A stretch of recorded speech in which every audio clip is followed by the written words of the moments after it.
경제 뉴스가 연예 뉴스처럼 들리는 그날까지 경제 브리핑 불편한 진실.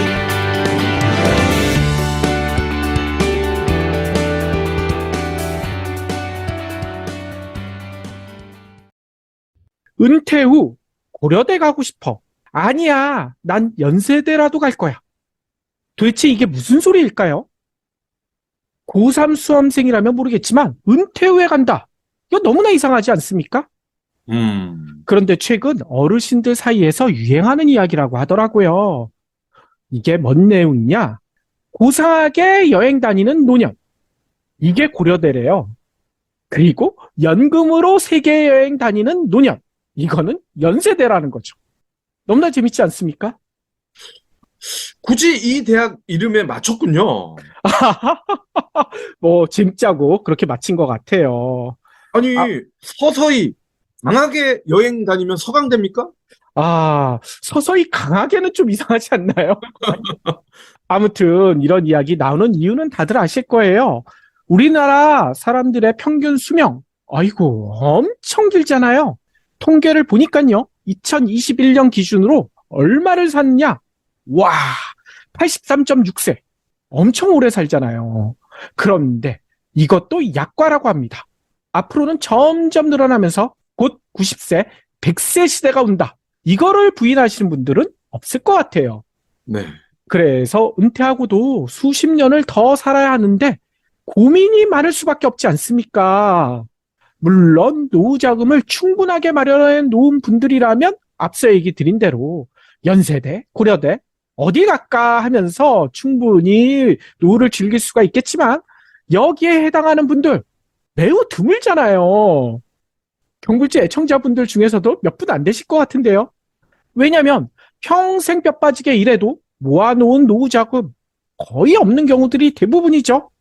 그래서 초연금, 국민연금, 개인연금 이런 거에 기댈 수밖에 없는데 이런 것들 다 긁어 모아도 노후에 생활비 충당하기 턱없이 부족하죠. 그래서 은퇴한 이후에도 다시 일자리, 뭐 경비원이라든지 이런 일자리를 찾는 노년층이 늘어나고 있고요. 하지만 이런 일자리도 쉽게 구할 수 있는 게 아니라는 사실 아마 다들 아실 겁니다. 네. 이 경비원 일자리도 워낙 숫자가 제한돼 있어요. 뭐 구하고 싶다고 금방 구할 수 있는 게 아니더라고요. 예. 그리고 요즘 신축 아파트 보면요. 경비원도 젊은 사람들이 더 많더라고요. 그러니까요. 요즘 진짜 그렇더라고요. 아무튼 이 때문에 우리 노후 어떻게 될까 걱정이 많을 수밖에 없는데요. 그래서 반드시 필요한 것이 국가가 마련해주는 방패막. 이게 있어야 될 텐데 요즘 정치권에서 흘러가는 이야기를 보면 이를 그냥 믿고 있었다간 큰일 날 것 같다는 생각 들지 않으신가요? 맞아요. 왜냐면 예전에도 경불진에서도 얘기 드렸지만 가뜩이나 국민용돈이라고 비난받아왔던 국민연금 더 깎지 못해서 안달이지 않습니까? 뭐 국민연금에 대해서 이야기를 꺼내면 너무 길어지니까 오늘 국민연금 이야기는 빼고 다음번을 미루고요. 다른 대안 또 어떤 게 있을까 찾아보다 보면 이게 떠오를 수밖에 없어요. 뭐냐? 주택연금. 어허. 물론 집을 소유한 사람들에게만 해당되는 거이긴 하지만요. 일자리나 다른 소득 없이 집 한 채 달랑 가진 어르신들에게는 바로 이 주택연금이 효자다라는 이야기가 많습니다. 하지만 주택연금에 대해서 그런 게 있었어? 난 처음 들어보는데 아직도 그런 분들이 많이 계시거든요. 그리고 아니 도대체 이걸로 연금을 어떻게 주겠다는 건지 이거 모르시는 경우들도 의외로 많고요. 그래서 오늘은요, 주택연금에 대해서 좀 자세히 알아볼까 합니다.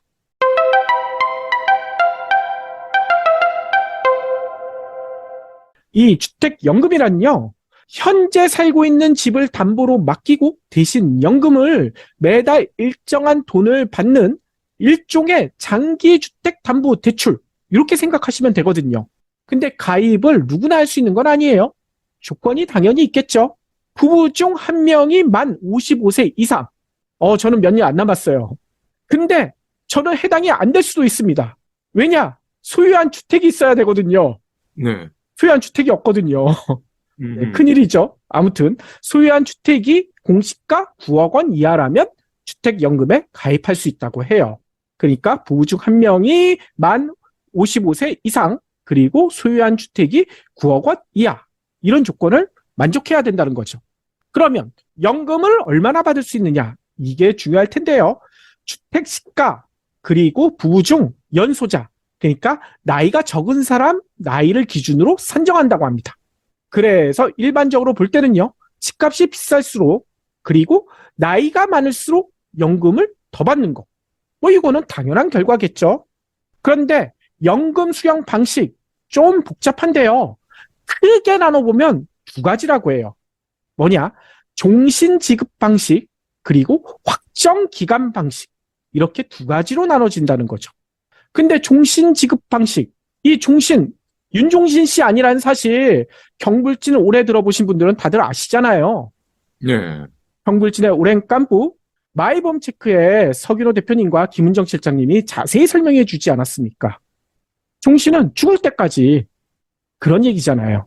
그래서 종신 지급 방식을 선택하게 되면 가입자 부부가 한 분이 아니라 두 분 다 사망할 때까지 연금을 받을 수가 있다고 합니다. 그리고 확정 기간 방식 이거는 말 그대로죠. 가입 당시 정한 기간 동안만 연금을 수령하게 된다는 거고요. 그런데 또 여기서 나뉘는 게 있어요. 종신 지급 방식은 다시 정액형, 초기 증액형, 정기 증가형 뭐 이런 식으로 나뉜데요. 이걸 좀 설명해 보면요. 정액형은 말 그대로 연금 수령 기간 내내 동일한 금액을 연금으로 받게 되는 거. 이걸 타고요. 초기에 연금을 더 많이 받고 싶다 하신 분들은요. 초기 증액형을 그리고 난 아무래도 나중에 더 받는 게 좋을 것 같아. 이런 분들은 정기 증가형 이걸 선택하면 된다고 합니다. 따라서 자신 그리고 배우자의 건강 상태 즉 기대 수명에 따라 맞춰서 고르는 게 좋다는 거죠. 아하. 기대 수명을 괜히 잘 알 수 있을까요? 그래도 자신이 스스로 생각할 때 오래 살 수가 있을 것 같다. 뭐 그렇게 자신하신다면 종신 지급 방식의 정기 증가형이 다소 유리하다고 하고요. 그렇지 않을 것 같고 거기다가 당장 생활비가 필요해. 이러신 분들은 초기 증액형이나 확정 기간 방식 이게 유리할 수가 있다고 하고요. 그런데 이 주택연금에 대해서 이런 걱정도 하실 거예요. 확정 기간 방식 이런 것도 있다고 앞서 설명드렸잖아요. 요거 선택했는데 난 20년 뭐 이렇게 선택을 했는데 내가 생각보다 오래 살아. 이 골골 90세 뭐 이런 얘기 나오잖아요. 네. 이러면 어떻게 되느냐. 예를 들어 20년 확정 기간 방식으로 가입했는데 20년 이상 살게 되면 이 해당 집에서 쫓겨나는 거냐? 라고 걱정하시는 분들도 계시더라고요. 근데 다행히 그건 아니라고 합니다. 그렇게 하면 너무 야박하지 않습니까? 거의 90세 되신 분들을 쫓아낼 수는 없잖아요. 따라서 그건 걱정하지 않아도 된다고 하고요. 확정 기간이 지난 후 돌아가실 때까지 살던 집에서 계속 사는 것은 보장해 준다고 합니다. 단 연금은 받지 못하죠. 확정 기간 동안만 받기로 했으니까요. 따라서 주택연금 정리해 보자면요. 이미 가지고 있는 부동산을 팔지 않아도 평생 아니면 가입한 기간만큼 연금을 수령할 수 있다는 게 가장 큰 장점인 것 같아요. 게다가 소소한 장점도 있습니다. 재산세를 감면받을 수가 있어요. 그리고 주택연금 같은 거 가입하기 위해선 저당권 같은 걸 설정을 꼭 해야 되거든요. 근데 주택연금에선 이 저당권 설정할 때 내야 하는 등록 면허세 이것도 감면해 준다고 합니다. 그리고 지방교육세 이것도 감면해 주고요. 농어촌 특별세 이거는 아예 면제해 주고요. 그리고 국민주택채권 매입 의무 이런 것도 보통 이런 연금에 꼭 들게 만들거든요. 근데 주택연금에 한해서는 이것도 면제해 준다고 합니다. 게다가 대출이자 비용 소득공제 혜택도 있다는 거예요. 그래서 이런 혜택들 쏠쏠하게 있으니 이런 것도 다 따져보시면 괜찮다는 거죠. 예. 혹시 단점도 있나요? 세상에 장점만 있는 거 없지 않습니까? 특히 금융상품의 경우 100% 장점만 있기는 불가능하죠. 그래서 단점도 알아볼 텐데 단점은 뭐냐? 여러 사정에 의해 어쩔 수 없이 중도에 해지하고 싶으신 분들 계실 수 있잖아요. 근데 이게 보험과 비슷해요. 중간에 해지하면 엄청난 손해를 볼 수가 있습니다.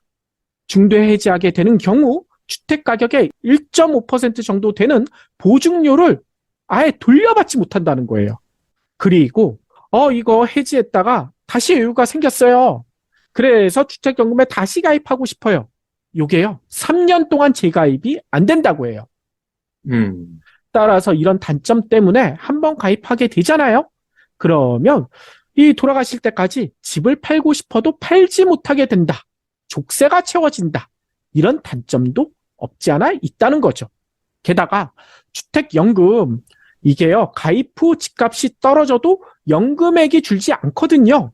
근데 문제는요, 이게 단점이 될 수가 있어요. 집값이 아무리 올라도 연금액이 오르진 않습니다.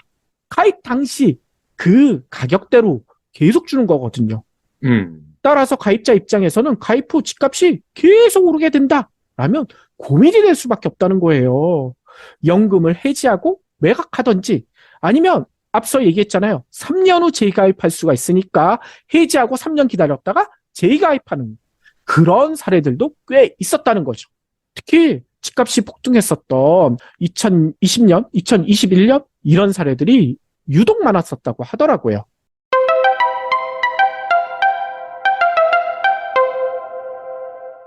그리고 앞서 설명드린 단점, 이런 것들 유튜브나 이런 상황에 너무 많이 나오거든요. 그래서 주택연금이 처음 도입됐었을 2007년, 이때 처음 도입됐거든요. 이때는 1년 동안 주택연금에 가입하신 분 몇 분이나 계셨는지 아세요? 515명밖에 안 됐었다고 합니다. 우리나라 국민 중, 어르신 중 515명. 너무나 적었죠. 그런데 가입자가 꾸준히 늘어나면서 지난해는요, 14,080건이나 가입을 했대요. 역대 최대치를 기록했다는 거죠. 그럼 최근에 인기가 높아졌다는 거네요. 그러니까요. 왜 그럴까? 앞서 언급했던 집값과 관련이 클 수밖에 없다는 거예요. 집값이 더 떨어질 것이다 라는 이야기 지난해에 솔솔 나오기 시작했잖아요. 어르신들도 그런 소식 다 알고 계시거든요. 그런 어르신들, 좀 빠르신 분들은 집값이 더 떨어지기 전에 가입하는 게 유리하겠다. 서둘러 가입하고 있다는 거죠. 앞서 언급한 것처럼 지금 가입하면 집값이 앞으로 더 떨어지더라도 연금액이 줄지 않잖아요.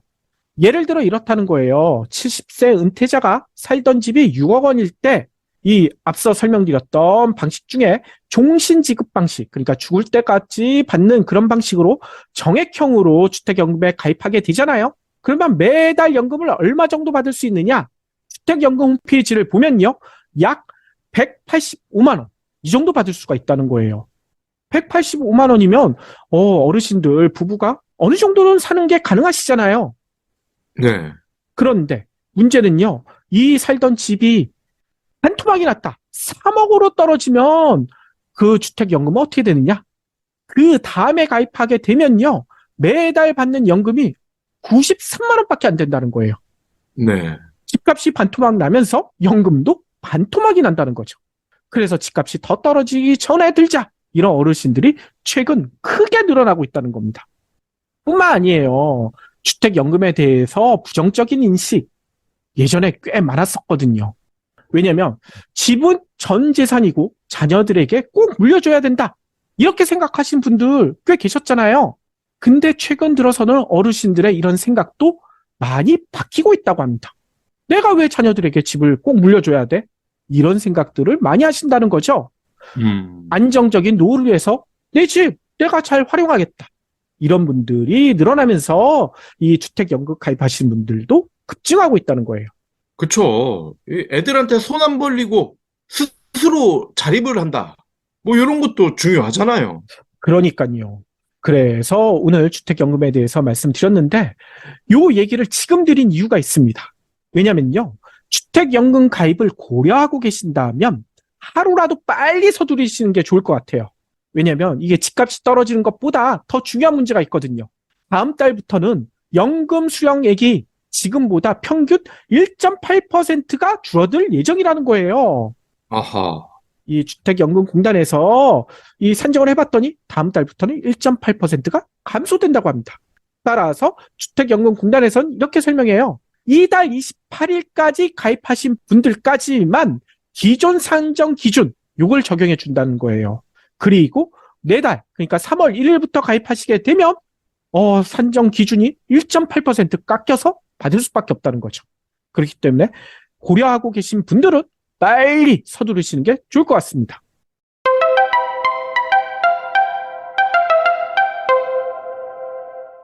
이렇게 산정 기준이 바뀐다는 게 최근에 결정된 게 아니거든요. 지난해 하반기부터 알려졌어요. 그러다 보니 지난해 하반기부터 주택연금 문의가 폭주를 하고 있다고 합니다. 그래서 지방 같은 경우에는 평균 2주, 그리고 서울과 수도권은 한 달 이상 대기해야 방문 상담이 가능할 정도로 많다고 해요. 하루 상담 건수도 평균 50% 가까이 늘어났다고 하고요. 그렇기 때문에 빨리 서두르시는 게 좋을 것 같아요. 그런데 주택연금과 관련해서 가입 희망자들이 가장 궁금해하는 게 뭘까요? 아무래도 연금을 받다가 사망을 하면 담보로 잡은 내 집은 어떻게 되냐? 이거 아닐까요? 그러니까요. 이 질문이 가장 많다고 합니다. 아마 애청자 여러분들 중에서도 이 점이 가장 궁금하실 것 같은데요. 결론부터 이야기 드리면 요거예요. 일단 가입자가 사망한 경우에 해당 주택을 처분한다고 합니다. 그래서 그동안 지급한 연금, 그리고 이자, 이런 것들 다 계산해서 정산하게 된다는 거예요. 그런데 이때 가입 시점보다 집값이 떨어져서 지급액 합계가 집값보다 많은 경우, 이때 어떻게 될까? 돈을 더 내야 될까? 근데 그건 아니라고 해요. 차익을 더 징수하지는 않는다고 합니다. 그런데 만약에 돈이 남는다, 집값이 더 비싸다, 이런 경우는 어떻게 될까요? 자식들 주겠죠. 맞습니다. 상속자에게 남은 금액을 이 주택연금공단에서 돌려준다고 해요. 즉, 받은 돈이 더 많더라도 토해내지 않아도 되고요. 받은 돈이 더 적다면 이거를 다시 돌려받을 수가 있다는 겁니다. 이게 또 주택연금의 장점으로 꼽힌다는 거예요. 따라서 평소 주택연금에 관심이 있었다면 이달 말이 분기점이라고 하니까요. 서둘러 문의해 보시는 게 좋을 듯해요. 단, 앞서 설명드린 대로 단점도 있잖아요. 중도 해지하게 되면 손해라는 거. 이 때문에 가입 후에는 집을 팔기가 힘들어진다는 점. 이것도 미리 감안하셔야 되고요. 그리고 더 중요한 게 있죠. 혹시나 있을지 모를 가족 분란. 이거 방지하기 위해서라도 자녀들에게 가입 전에 나 이거 가입한다 홍보하시는 게 좋을 것 같아요. 이러면 되지 않을까요? 야, 너네들이 주택연금만큼 용돈 나한테 주지 않는다면 나 주택연금 가입하려고 해. 나도 고려대 가고 싶고 연세대도 가고 싶어. 이렇게 얘기하면 되지 않을까요? 예. 그럼 이 싹수가 글러먹은 자식들은 그러겠네요. 각자 도생이라더니 엄마 아빠도 그러는군요. 아이고, 그러면 진짜 삭수가 글러먹은 이 콩가루 집안이죠. 부모님에게 매달 용돈 드리기가 힘든 그런 분이라면 오히려 부모님에게 주택연금 가입하시라고 권해드리는 것도 아주 좋은 방법일 것 같아요. 그쵸. 자기 대신 나라에서 용돈을 드리는 거 아닙니까? 그러니까요.